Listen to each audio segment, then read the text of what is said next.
In January 1999, Prince Edward announced his engagement to Sophie Rhys-Jones. She will be the last royal bride of the century and the millennium. She's often compared to Diana, Princess of Wales, who was 19 at her engagement in 1981. A shy kindergarten assistant, Diana had little experience of publicity or of the family she would enter. For 34-year-old Sophie, things are different. She has served a 5-year apprenticeship with the family firm. Diana's marriage seemed a glittering fairy tale, but it ended in divorce and tragedy. Sophie will avoid Diana's mistakes. The best thing Sophie can do for herself is to establish her own identity and step out of Diana's shadow. Sophie has already taken the initiative in dealing with speculation about her personal life. Contrary to popular opinion, we've never lived together and I've never issued any ultimatums. Edward's delay in making Sophie his bride had caused rumours of a split. He had Charles and Diana's divorce, he had Fergie and Andrew's divorce, and he had the sad death of Diana. If he'd got married to Sophie at any time in the past few years, it would be seen as the good news the royal family desperately needed. He didn't want that, it was too much pressure. Edward wanted Sophie to have a slower and smoother passage into royal life than Diana or Fergie, the Duchess of York. At first, he was concerned that the media would spoil his relationship with this very special girlfriend. To protect Sophie from press intrusion, he took the unusual step of making a direct appeal to newspaper editors. The press were hounding her, certainly were hounding her, and Edward put out a fax from Buckingham Palace asking them to lay off. I don't think he was scared of losing her. I'm pretty sure that wouldn't happen. I think he is genuinely concerned about that sort of behaviour, and he didn't think it was fair, especially as they weren't even engaged. And social activities are established. Edward's romance was revealed in December 1993 after Diana temporarily withdrew from public life. Learning how to cope with brain injury. In this speech, she blamed the media for her problems. Have changed. When I started my public life 12 years ago, I understood the media might be interested in what I did. I realized then their attention would inevitably focus on both our private and public lives. But I was not aware of how overwhelming that attention would become. As the separated wife of the Prince of Wales, Diana's role with the media, as with the royal family, was uncertain. But with the public, she was still the greatest star in the theatre of royalty. At first, Sophie unwisely chose styles reminiscent of Diana's, but she never achieved the same charismatic effect. In 1994, Sophie joined Edward and his family for the wedding of Princess Margaret's daughter, Sarah Armstrong-Jones. Waiting for Sarah, the royal family drew the crowd's cheers, but they knew that Diana's presence would upstage the bride. I think it was a very difficult time for the Princess of Wales. She knew that people were looking at her for the right reasons and for the wrong reasons. And in a sense, at weddings particularly, anything she did could be interpreted however you'd like to look at it. If she came in late, people would say, oh, she wants to steal the bride's thunder. If she came in early, people would say, well, she wants to steal the bride's thunder.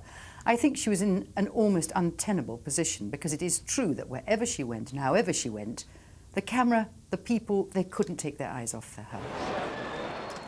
Diana wanted attention to focus on the bride and her attendants, including Princess Anne's daughter, Zara. Sarah, the Queen's only niece, had been one of Diana's friends in the royal family, and she had no wish to ruin her big day.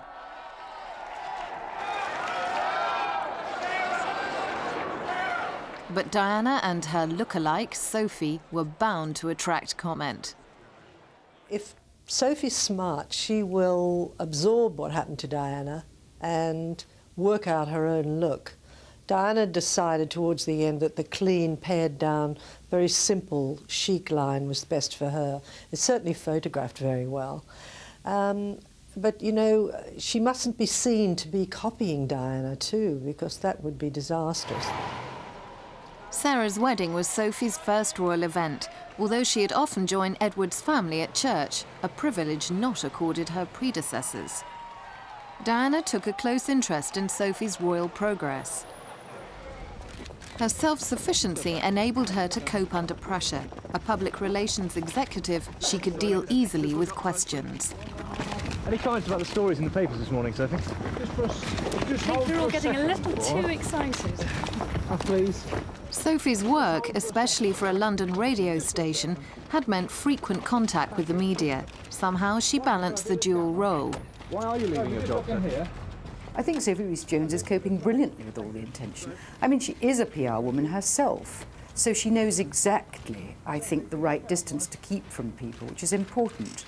She has shown immense professional dignity, immense professional determination, and I think a rather engaging, quiet charm that is now her own. I mean, she seems to have found herself and found her confidence and seems comfortable with it all. She knows her place now. It's there, and she's happy about that.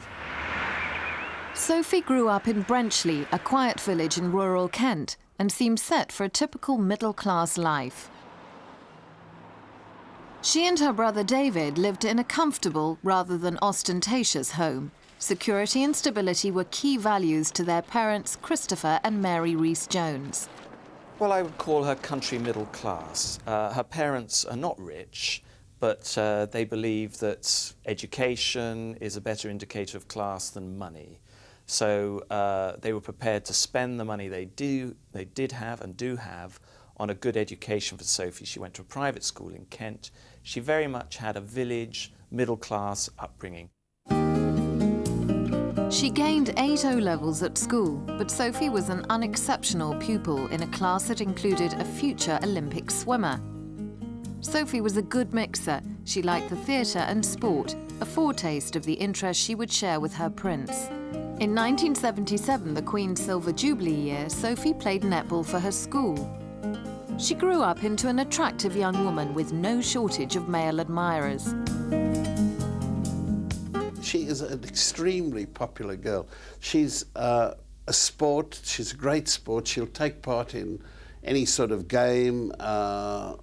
Really fun-loving, outdoor girl. Once on a Capital Radio trip, a chap called Marino Franchi, who was nobody at that time, broke into her bedroom, well, into the room she was sharing with another girl, and nicked a pair of her knickers. And that night at a concert, they appeared on stage, dressed, and they stripped down until Sophie realised they were wearing her knickers and started screaming, "You dirty blah, blah, blah," and running all the way back to the hotel. But she found it very amusing. Compared with Fergie's excesses, stories like this seem tame. Sophie avoided real scandals. After A-levels, she worked in London, then in Switzerland as a ski rep. She later accompanied a boyfriend to his native Australia. When they broke up, she dated Australian Ian Balmain for several months. She's 34, she's been around the block, she's had a couple of flings, only a couple of serious love affairs. The Australian ski instructor was the most serious, I think. She followed him back to Aussie, but then it cooled down. Often when you fall in love in the snow slopes, it turns out, you know, a bit of a damp squid when you get home. And she was befriended by a guy called Ian Balmain, another Australian who sort of took on yachting trips. I don't know how close that relationship was, but he did come to England with her and offered to sell the story to one of the Sundays, probably the News of the World. But something made him change his mind. I'm not quite sure what, and he's never spoken a bad word about her. After working briefly in Australia, Sophie travelled with Ian and their friends, visiting tourist areas like the Blue Mountain and the Great Barrier Reef. She loved deep-sea diving and sailing. However, in 1991, this idyllic life came to an end. I think she was hoping to get married and settle down in Aussie. And when everything went slightly wrong, she started getting homesick. The English girls want to come back to some more sophisticated people, if I put it that way. And she did immediately. And she went to work for Brian McLaurin, where she really honed up on her skills, and her popularity was fantastic. She's very popular with all the clients. Just over to your right, if you could, to me. Public relations brought her into contact with the hard side of the media. She learned to please the cameras as well as the clients. Sophie was skilled at organising people and events. In 1993, her boss Brian McLaurin asked her to promote Prince Edward's Summer Challenge, held for the Duke of Edinburgh Awards scheme. It was a complete accident. Every girl's dream, how to meet a prince, completely by fluke. Sophie stood in for a celebrity who had to back out of a photo shoot with Edward at the last minute. She went along, Edward liked what he saw and posed happily for pictures with Sophie. Later, she started her own public relations company in London's Mayfair. She is an independent, accomplished young woman. But it was her connection with Edward that made her famous. Hello magazine certainly wouldn't have run a story on Sophie if she hadn't been involved with Prince Edward. It just so happened that there was a gap in the royal ranks for a young, attractive woman, and Sophie's filled it. You know, Diana has disappeared now. Increasingly a solo royal, Diana grew into a global icon. She became an international celebrity, feted around the world, as here in Washington in 1990. As Diana's royal role was changing, she found a new rival, one who could look uncannily like her. Sophie's dress by Thomas Starshevsky bore a certain resemblance to Diana's red gown by Victor Edelstein. Sophie's necklines and hairstyles were noted. She was nicknamed the New Diana. There's absolutely no danger whatsoever that Sophie's a new Diana. A lot of people in Australia and America seem to think she is, because she's filled the gap that's left by Diana. But there's just no comparison between the two. Sophie's shorter. She hasn't got the wonderful peachy complexion that Diana had. She's got quite a lot of freckles. She's much more of a simple, natural, outdoor girl. Doesn't wear much makeup, surprisingly, for someone in her position. And she's got quite a short torso, so she doesn't show off clothes as well as Diana did. She needs to dress more carefully. Diana was arguably at her most glamorous in her last years, as here in Argentina in 1995. She was ambivalent towards her style rival, Sophie, sometimes worrying about her prospects in the royal family, but mostly deriding her imitation. She's done too many things that I know used to irritate Diana. She cut her hair like Diana's. She even went to lose weight and keep fit at the Chelsea Harbour Club, which was Diana's, famous fitness centre. She's done, chosen dresses, red dresses that were almost identical to things that Diana wore, the blazer and the trousers that Diana wore. She just seemed to be aping Diana, and Diana was sort of partly amused and partly irritated by it. She used to say, "Oh, look, here comes my double." I mean, even the designer she likes, Thomas Starshevsky, used to design for Diana. She really ought to get her own look, and there are plenty of things she could do. She could dress in softer, less tailored clothes, just to find her own look. And I think she even thinks that she can outsmart the media the way Diana tried to do. Well, believe me, you can't. Diana was never reviled like Fergie over her occasional fashion lapses. She is remembered for her unique allure and her incomparable magnetism.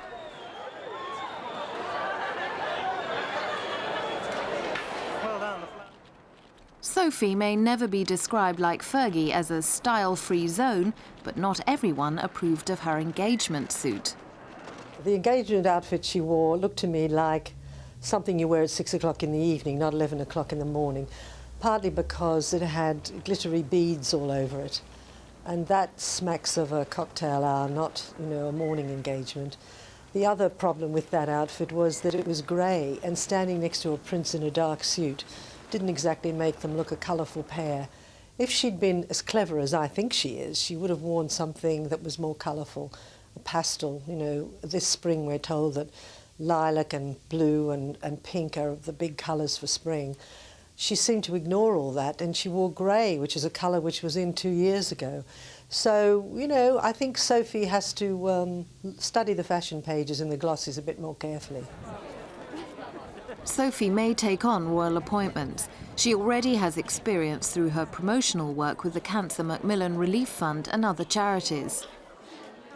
Behind the scenes grooming has ensured that she already looks and speaks like a born royal.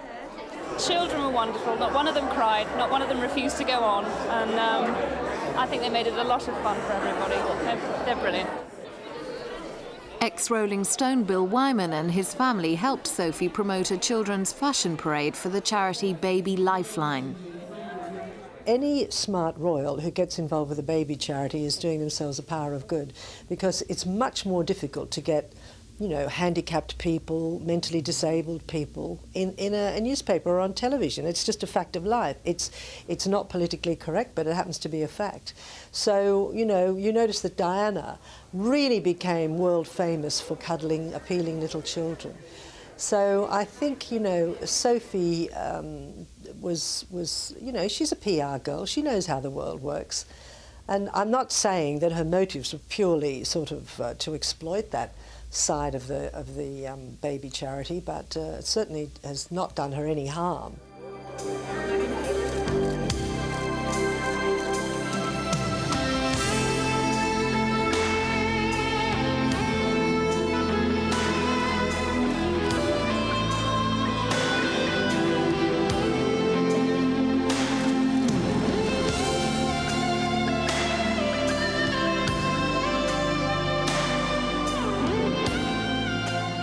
Mixing with celebrities was part of Sophie's work. She has many showbiz friends, just as Diana did. But Sophie's predecessor had qualities that were so unique they can never be copied. The handicapped or disadvantaged found a remarkable empathy in Diana, and ordinary children everywhere were drawn in by her boundless affection. But such charisma had its downside. Diana could hardly go anywhere without a throng of cameramen recording her every movement. Tragically, this media obsession contributed to her death.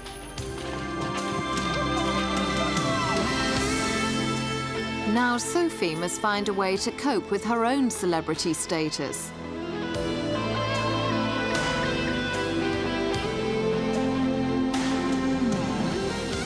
Scenes like these will be frequently repeated now that she is the new royal star.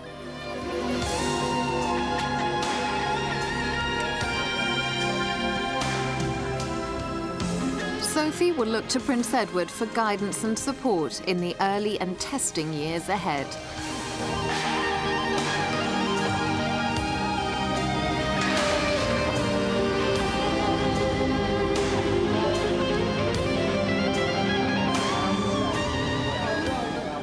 Sophie is no stranger to palaces. She is a regular guest at Windsor Castle and at all the other royal residences.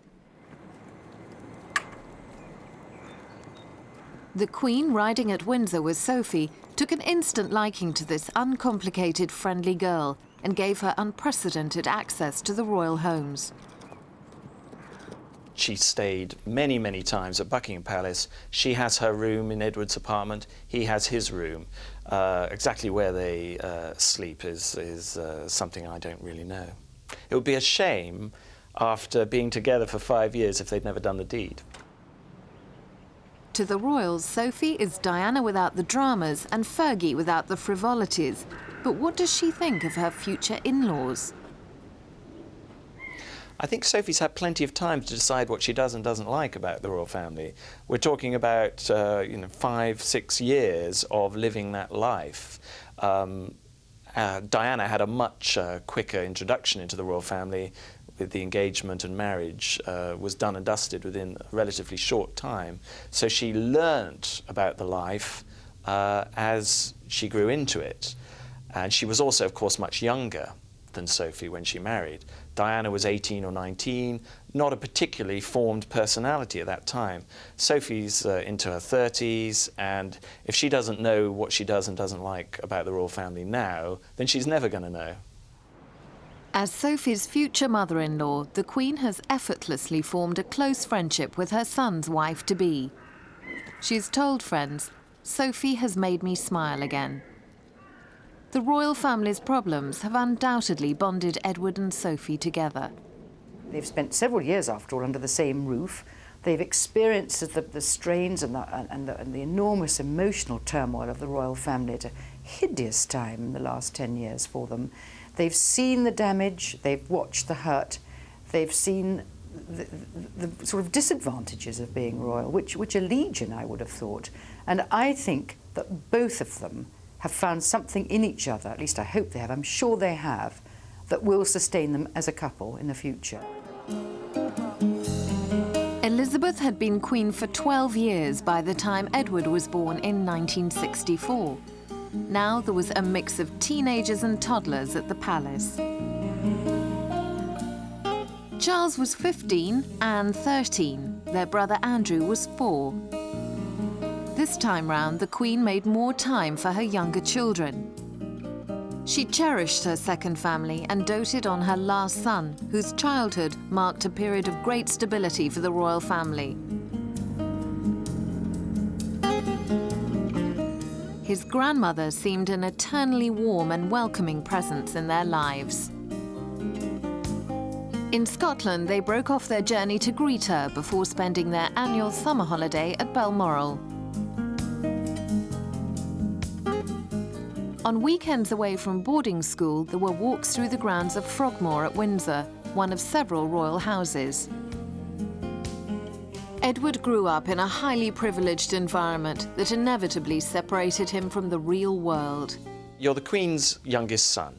So, like many youngest sons, Edward was pampered, privileged. So he was always very prone as a youngster to being rather arrogant and pompous. I don't particularly blame him for that because I think it comes with the territory. I think people tend to lose sight of that they judge members of the royal family by everyday life, and they don't live an everyday life. They live a life where you have I mean, Edward still has a valet who brings him a biscuit at 6:30 and a cup of tea in the morning. I mean, that's how they live. They have nannies until they're sort of 70. It's very much a world that we don't appreciate. Andrew and Edward, still a Gordonston schoolboy, acted as supporters when Charles married in 1981. No one could guess the turbulence that lay ahead. The royal family were unknowingly facing a private revolution. Within a few years, their world that had seemed so secure would fall apart with devastating consequences. In 1983, during their Commonwealth tour, Charles and Diana met Edward in New Zealand, where he spent a year teaching before going to Cambridge and the fun of student life. Hopefully this will be the first and last time that my birthday will fall on Rag Day. That's been Rag Week. It's been very tiring. Anyway, you're in good company today. You have probably the most professional crawlers in the world standing in front of you.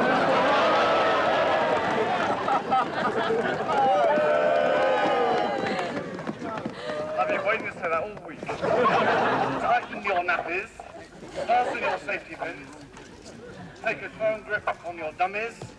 I will start you. Are you ready? Ready to stand by the balloons? For the greatest crawl in the world, on your marks, crawl! When Andrew married in 1986, Edward had graduated and joined the Royal Marines. Andrew's bride, Sarah Ferguson, would bring drama and farce into the royal family. And Edward would soon leave the Marines for a theatrical career. I don't think Edward ever wanted to be a Marine. Traditionally, there is a tradition that the princes go into the services, and so he had to follow his brothers by doing the same sort of thing, and his father. It just is a natural thing for the royal family to do. It's just tradition. I'm sure he would have been far happier becoming an actor and going to RADA. He once told a female journalist, she asked him, if you'd have the chance, would you become an actor? And he said, yes, I would. No, swap over. Like Charles, Edward had begun acting at school and continued as a student. The Cambridge Reviews provided the slapstick comic roles that he preferred.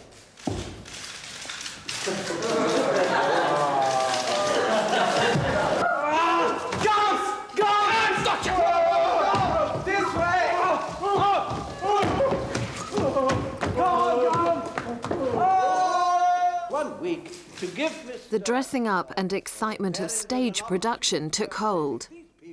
As his guest. Hurrah, hurrah, and Regis Bartholomew! The appeal of acting, the theatre, showbiz in general, all comes from the way the royal family lived. They are surrounded by people who dress up in funny costumes. They like to dress up, they like to play party games where you dress up and act roles. It's one of the traditions of family holidays at Sandringham and Balmoral.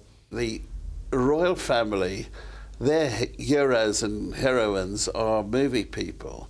They are starstruck as anybody else. DiCaprio arrives, or Michael Caine, and they really have them because they got nobody else to look up to, so they really are. I think that's partly, but I think he just is arty, like some people are and some people aren't. In 1987, Andrew and Fergie took part in It's a Royal Knockout, a game show in fancy dress organised by Edward.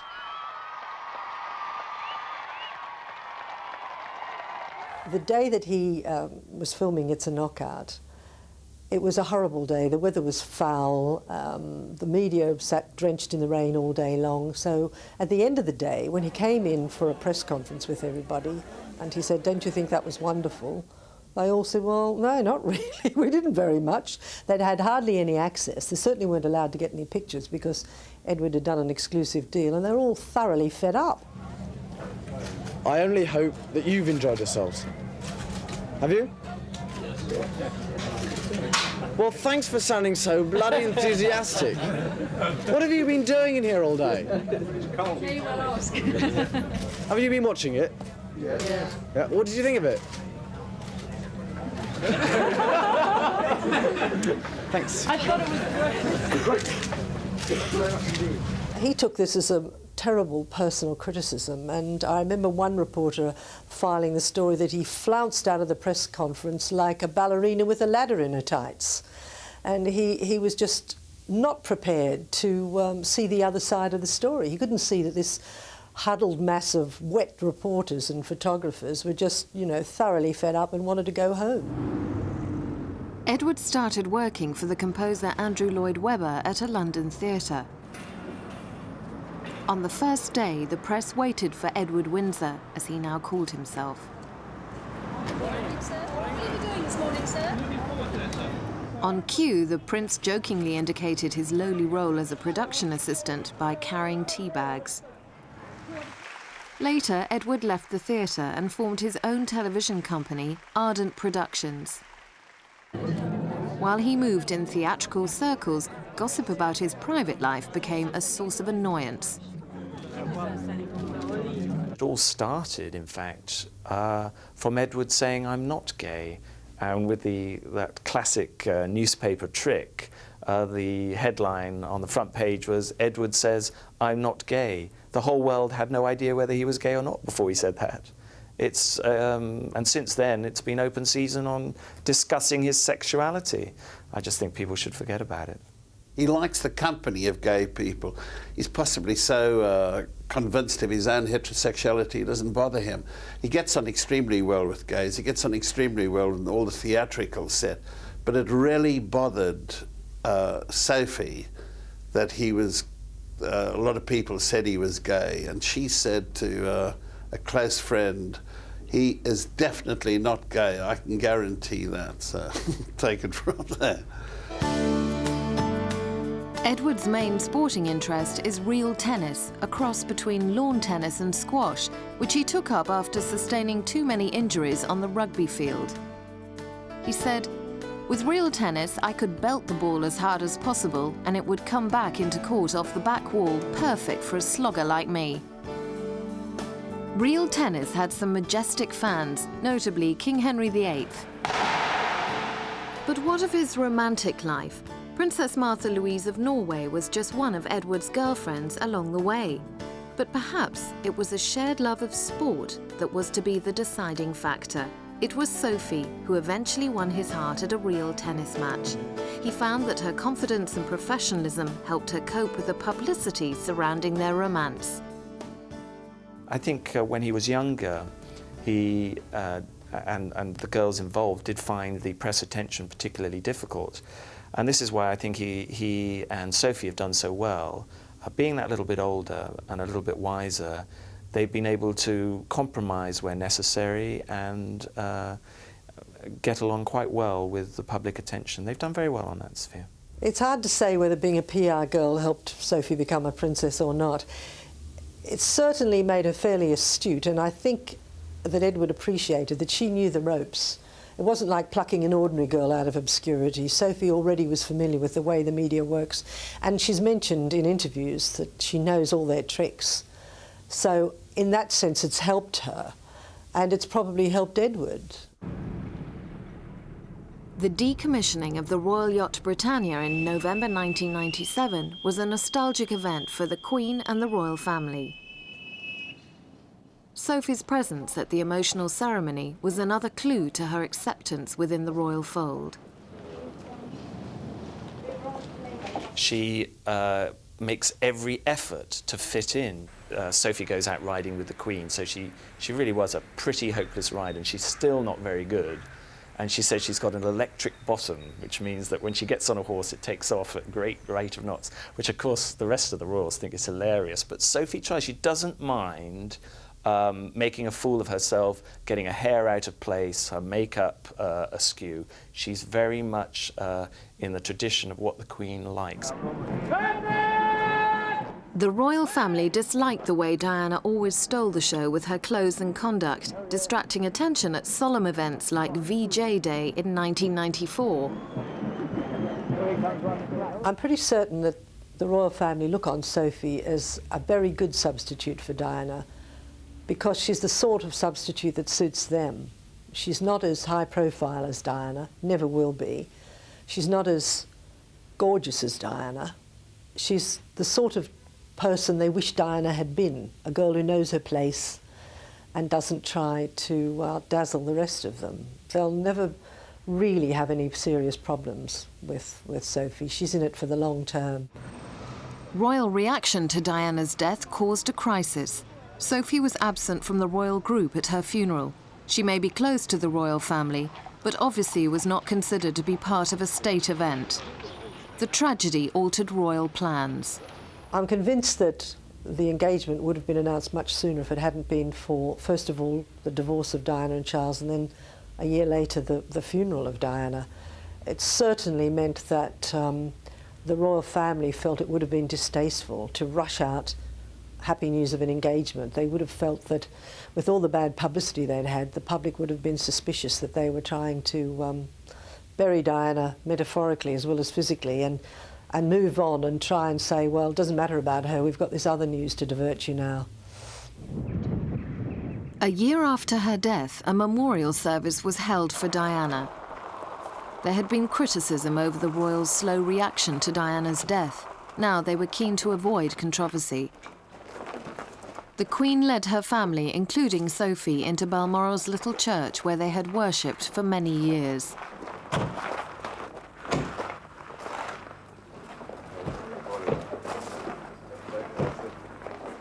In December 1992, the divorced Princess Anne had married her second husband, Commander Tim Lawrence, at Crathy Church. That low-key ceremony was the last wedding of any of the Queen's children, before Edward's at Windsor this summer. The Queen is going to have, of course, an extraordinary experience at that wedding. She's going to look round her children and she's going to see 2 of them divorced, both her sons, and she's going to see her daughter divorced and remarried. And she's going to be praying, please God, let it work this time. On the way to Diana's memorial service, Princess Anne, Edward and Sophie travelled with Prince William. She was now a family member in all but name. Sophie's links with various charities provided an acceptable introduction to the public life that she may be taking on as older members of the royal family retire from public life.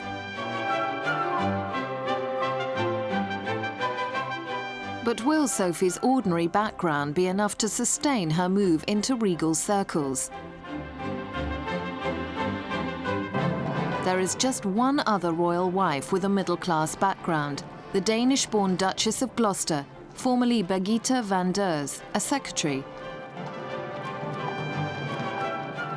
Since she married the Queen's cousin in 1972, Birgitte has blended seamlessly into her husband's family. Today, no one would suspect that she wasn't born into royal life.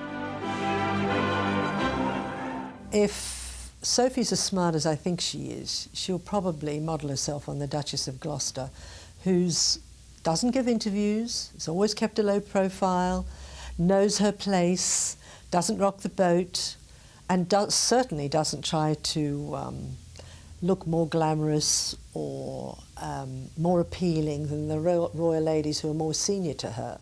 I think it's very difficult to predict what Sophie, Duchess of wherever, would be like, as opposed to this nice girl from the home counties that we've got at the moment. Sometimes putting a coronet on somebody does wonders. Sometimes it's a disaster, and sometimes you hardly notice. Frankly, I think Sophie is quite likely to be the invisible Duchess, with or without her coronet. In 1996, Edward took a 50-year lease on Bagshot Park in Surrey. He and Sophie will make it their country home. The mansion, set in 88 acres, will also be the base for Ardent Productions, his television company. The house was originally built for Edward's royal ancestor, the Duke of Connaught, Queen Victoria's favourite son. How different is the new owner? All the men in the royal family are quite self-centred and arrogant. They can't help it, it's the way they're brought up. I mean, if you grow up with people bowing and scraping to you and deferring to you, and you have a bodyguard and you're always different from your friends at school, how can you help but be a little bit, you know, think yourself anyway, a little bit special? Because you are special. You're not ordinary, you're extraordinary. And so the wife of a man like that, the wife of a prince, has to take that on board. And there's 2 ways she can go. She can deflate the inflated ego and stop a prince becoming too pompous. And if he's a sort of reasonable man, he won't mind too much. And the other route you can take is to be totally subservient, you know, and rather do what Camilla Parker Bowles has done with Prince Charles and be happy to be just a supporting player and prop the man up when he needs it. I think with Sophie and Edward it's much more equal partnership. I think Edward defers to her a lot and relies on her a lot because she has had much more contact with the real world than he's had. He's a privileged prince. And I think that's one great reason why this marriage will work. All the other royal marriages were a marriage of unequals, but this time I think they're much more evenly matched. Edward's wife will be the new focus of high society. I'm sure she'll enjoy being the Duchess. She has always had a hankering for social position. Friends who've known her for many years have told me this. I don't mean that in a nasty way. I just think that's something she enjoys. I'm sure she'll have great fun being a society hostess down there. But I think she'd go mad if she was there all the time. She's worked until into her mid-30s.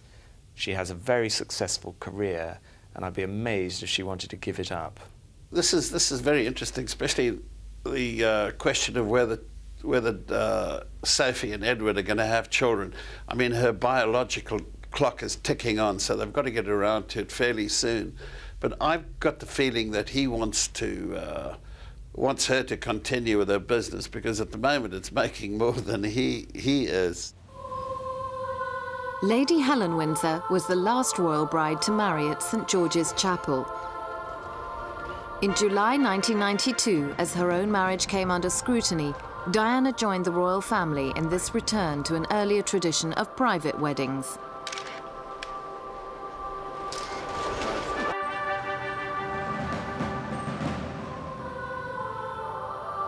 St George's Chapel, Windsor, had once been the setting for royal weddings before the more public and splendid ceremonies became national events.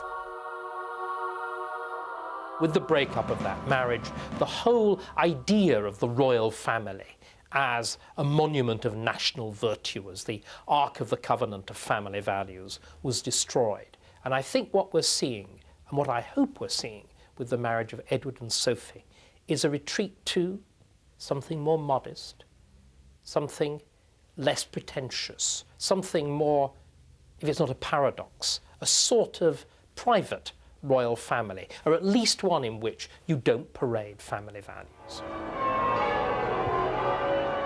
For her wedding to Tim Taylor, Helen, the daughter of the Duke of Kent, the Queen's cousin, chose a very formal gown.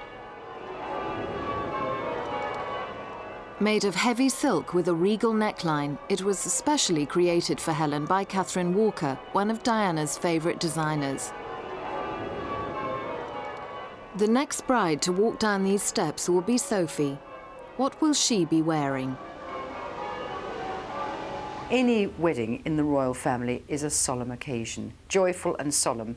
Not dreary, not over-formal, but it's important. It's an important dress which has to match its surroundings and match the occasion, at which obviously royalty are present. Sophie will want a gown to reflect her individuality. There was speculation that Thomas Staszewski might win the coveted commission. Thomas has spoken to a lot of other couturiers. All of them have been trying to ask each other who's doing the dress. I know he is not, and I know for a fact that a very close friend of Sophie's from her school days is actually doing the dress. Sophie is going to give her a really big boost. And you know, this is great, it sort of helps everybody. I think this reflects extremely well on Sophie. She's not just going for the big names, she's going to help people who've helped her in the past. But Sophie's engagement suit was by Staszewski, who may also make some of her formal wardrobe. Her 3-stone diamond engagement ring cost about £55,000. It was bought from one of her company's clients, the Royal Jewellers Asprey and Garrard. I suspect that the Queen will give her something, and I suspect the Queen will give her son something to give to her as well. So I imagine she will be given certain really lovely pieces to wear on and from on her wedding day. I imagine it'll be probably a tiara, earrings, necklace, and you know, various people may give her different things, but I'm sure that will be provided for. There will be no Diana to upstage the bride, and Sarah, Duchess of York, may not be invited, but memories will surely arise of their bright promises which turned to ashes. Ex-royal wives are perpetual reminders of failure. The Queen began her reign by taking a public vow on the day of her accession that she would keep the monarchy as it was in the days of her father and her grandfather. And those were, at least in public, model royal marriages. And it was a model family. And these ex-wives, these ruptured marriages, are reminders to the Queen, I think, bitterly of her own failure. And somewhere deep inside herself, at least if she's like every mother that I've known, including my own, finally she'll probably blame herself. Christmas 1988. The days of Diana and Fergie as royal wives of Windsor have long passed, but the traumas of those times still haunt the royal family. They know that present is rooted in the past and the future in both. On the royal stage, there is another character who may share the limelight with Sophie. Charles's longtime lover, Camilla Parker Bowles. Soon after Edward's engagement, Charles attended a party at the Ritz in London. Afterwards, they left together in a blitz of camera flashes. Charles had made Camilla his public partner. Camilla Parker Bowles, I think, must be both the Queen's worst nightmare as a future Princess of Wales and, of course, her best possible hope. If only Charles had got to her first. Camilla is the obvious Windsor wife. Windsor women, on the whole, are not clothes horses. They're not beautiful. They're horsey. They're into headscarves and country pursuits. They have a certain, good, rough breeding about them. Camilla is the perfect Windsor wife. None of the nervousness or moodiness of Diana. But unfortunately, of course, she's second helpings. And that's the difficulty. Christmas 1998, and a less glamorous royal parade makes its way to Sandringham's church. What lessons have they learned from the past? It's very difficult to say whether the royal family have learned from their mistakes. In one sense, how could they? The problems that they've had, or the problems that the Queen's children have had, are very similar to the problems that so many other parents' children have had. This is an age of marital breakdown. The problem for the royal family is a different one. It is whether you continue in an age where it is more likely that a marriage fails than that it succeeds, whether you stake so much on the outcome of that marriage. We entered into a kind of collective daydream, collective myth, that turned finally into a collective nightmare. We've all got lessons to learn, not just the royal family. Before this skiing holiday in St. Moritz, Sophie said she was fully aware of her future responsibilities and was ready for commitment to royal life. But given the high failure rate of royal marriages, does she have any doubts? Sophie's had 5 years to prepare for this. She knows the worst. She knows what life will be like. She knows the limitations that'll be placed on her. And obviously, it's a deal that she's prepared to sign up to. She doesn't seem to mind. I think she thinks the advantages outweigh the disadvantages. She loves Edward, and I think also she loves the life, the glamour of it all. I mean, she could never have gone off to St. Moritz for a luxury skiing holiday if she weren't the fiancée of Prince Edward. And that is certainly a big part of the appeal, I think. Any girl would be enraptured by, the glittering court that surrounds a royal prince. Sophie will be the third lady in the land. The ascent of an ordinary girl into the highest ranks of the royal family is the last fairy tale of the millennium. Hopefully, this one will last. If anybody's going to get married, I hope that they think that they're going to get it right. So, and as I said, I mean, it's, that we're the very best of friends, and that's essential, and it also helps we happen to love each other as well very much, and so, it's great. So we're very happy at the moment, and long may that continue. Well, I think getting married is a very personal thing. Naturally, there's going to be more interest in us than there would be in other people, but it is a personal matter, and it's a family occasion.